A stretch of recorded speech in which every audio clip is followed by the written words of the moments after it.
Otetaan tähän kohtaan nyt vielä se, että miten he saivat sinut luovuttamaan sen asunnon avaimet silloin, kun sinä olet mennyt tekemään vuokrasopimuksen minulta salaa, mun isältä salaa, ilman vuokravakuutta, ilman ensimmäisen kuun vuokraa, ilman tietoa kotivakuudesta.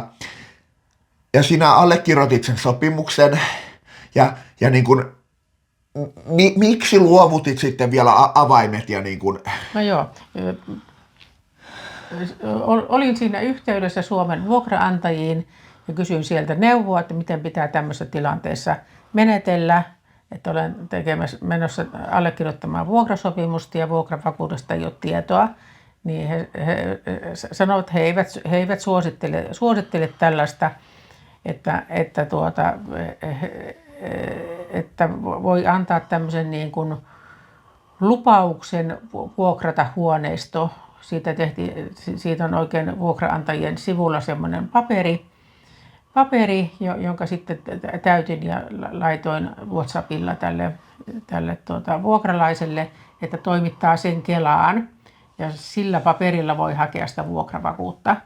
Mutta sitten ilmenikin, he laittoivat viestiä, mutta kun heidän pitäisi päästä tänään muuttamaan, että heillä on jo vuokrattuna pakettiauto ja sähkösopimuskin on jo tehty. Niin seuraavalle päivälle, niin. Että nyt on avaimet saatava heti, kun on muuttoauto varattuna huomiselle ja sähkösopimus on sovittu alkamaan huomiselle. Niin, nyt on avaimet saatava heti. Tai itse asiassa samana päivänä, että sitä minä ihmettelin, että miten niin kuin sähköyhtiöt voi tehdä sähkösopimuksia ilman vuokrasopimusta. Että se minusta silloin nyt jälkeenpäin kuulostaa vähän niin kuin oudolta. Mutta olin sinisilmäinen ja aina olen sanonut niille vuokralaisille, että minä luotan ihmisiin, mutta nyt minun luottamus on kyllä mennyt, että en enää koskaan ryhdy tähän hommaan. Että tämä on nyt ihan saletti. Ja sen takia minä muutan nyt itse siihen asuntoon. Siihen ei enää ketään vuokralaisia yritetä saada ikinä. Mun on pakko asua siinä itse, vaikka se tulee mulle helvetin kalliiksi, niin minä muutan siihen nyt itse. Ja mua suututtaa tässä niin kuin eniten mun äitini kokonaisvaltainen ihmiskäsitys. Mä en voi ymmärtää mun äidin ihmiskäsitystä, joka perustuu siihen, että ihmisiin voi luottaa, ihmisen sanaan voi luottaa. Kyllä mun henkilökohtaisesti Juhana Tegelparin elämä on ollut sitä, että mua on yritetty kusettaa ja vittuilla kaikissa mun elämäni käänteessä. Mulla ei ole pienintäkään perusluottamusta kehenkään, ei ikinä, missään olosuhteissa. Mä vihaan ihmisiä, mä olen ihmisvihaaja. Mä todella toivon ja tiedän, että se fanikunta, joka mua seuraa, tai kuka nyt mua seuraakaan tietää, että mä olen ihmisvihaaja henkeen ja vereen. Minä en usko kehenkään, mutta se, että mun äiti sanoo, että hän on tottunut siihen, että ihmisen sanaan voi luottaa. Mutta olen sitten sanonut näille vuokralaisille, että petit minun luottamukseni. Mutta kun kyse on ammattihuijareista, elämäntapahuijareista, kyllä. 3 edelliseen vuokranantajaan on oltu yhteydessä ja heillä on ollut täysin vastaavat kokemukset. Kyllä. Ja nyt tämä 2 edellisen vuokrasopimus on purettu maksamattomien vuokrien tai vuokravakuuden saamattomuuden vuoksi, niin he sitten loukkaantuvat siitä ja tekevät vuokranantajaa vastaan sitten rikosilmoituksia, ihan kuin minä olisin joku rikollinen tässä ollut. Et se on minusta myös niin kuin täysin pöyristyttävää. Mutta Suomen poliisi on sanonut, että he eivät rupea tutkimaan vuokranantajia ja vuokralaisen välisiä riitoja. Että nämä jää sinne arkistoihin kyllä. Että se... No, tähän kohtaan mä nyt sanon sen 22.4., kun mä pyysin poliisilta virka-avun, että mä oon kavereiden kanssa tulossa sinne ovelle nyt juttelemaan huijaritytön kanssa näistä vuokra-asioista. Niin siinä oli se 3 partiota, 6 poliisia soitettu. Ja yhdelle niistä poliiseista tämä tyttö oli siis valehdellut, että mä olen uhannut tappaa tämän tytön ja hänen perheen. Ja tämä sinisilmäinen, naivi, valkoritaripoliisi, joka soitti mulle ja äidille, mulla on hänen nimi, puhelinnumero tiedossa, mä en niitä nyt mainitse, niin hän oli tehnyt minusta sitten Juhana Tegelmästä rikosilmoituksen laittomasta uhkauksesta. Se on ainakin vahvistettu, että semmoinen on esikäsittelyyksikössä Espoon poliisilla. Mä en ole uhannut tappaa ketään, mä olen vaan hätäkeskuksen sanonut, että sinne ollaan nyt Juhana ja kavereineen tulossa juttelemaan näistä maksamattomista vuokrista. Mutta tämä on tämä on Espoon poliisin tila tällä hetkellä, että tämmöistä huijarityttöä pidetään uhrina. Hänen sanaa uskotaan. Tämmöinen naivi poliisimies, lähtee mukaan tämmöiseen saatanan sekoiluun. Se oksettaa mua niin paljon, ällöttää niin paljon, että ei ole vittu sanoja kuvailee. Mä tiedän, jos sä vitun luuserikyttä katot tätä, niin haista vittu. Haista oikeasti vittu. Mä jätin sustakin rikosilmoituksen virkavelvollisuuden rikkomisesta, mutta koska tässä maassa poliisit suojelee toisiaan, niin mikään poliisista tehty virkavelvollisuuden rikkomisrikosilmoitus ei tule etenemään yhtään mihinkään. Plus, että mun äiti on nyt, ja me ollaan jätetty näistä huijarivuokralaispariskunnasta petoksesta rikosilmoitus, että he ovat ammattimaisesti yrittäneet nyt huijata meitä tässä vuokraamisasiassa, niin kuin he ovat onnistuneet huijaamaan 3 edellistä vuokranantajansa.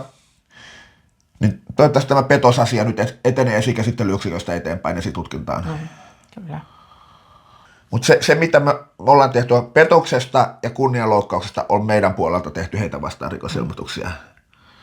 Todella toivon, että ne tutkitaan ja että ne päättyisivät tuomioon, koska jos siitä saadaan tuomiot, niin sitten luonnollisesti tämän tytön tai tämän pojan nimestä tulee julkinen, kun siitä tulee käräjäoikeuden tuomio, niin sitten tämä nimi voidaan julkistaa.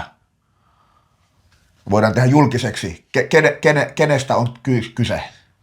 Ja tämä vuokralaistyttö, hänhän jo hyvin, oliko silloin joskus maaliskuussa, kun oli näitä ensimmäisiä somejuttuja teit heistä, niin hän oli hyvin närkästynyt siitä, että hän ei halua, niin kuin, vaikka ei mitään nimiä ole mainittu, niin hän ei halunnut, että mitään videoita, missä niin kuin vihjataankaan häneen, että sellaisia ei saa tehdä.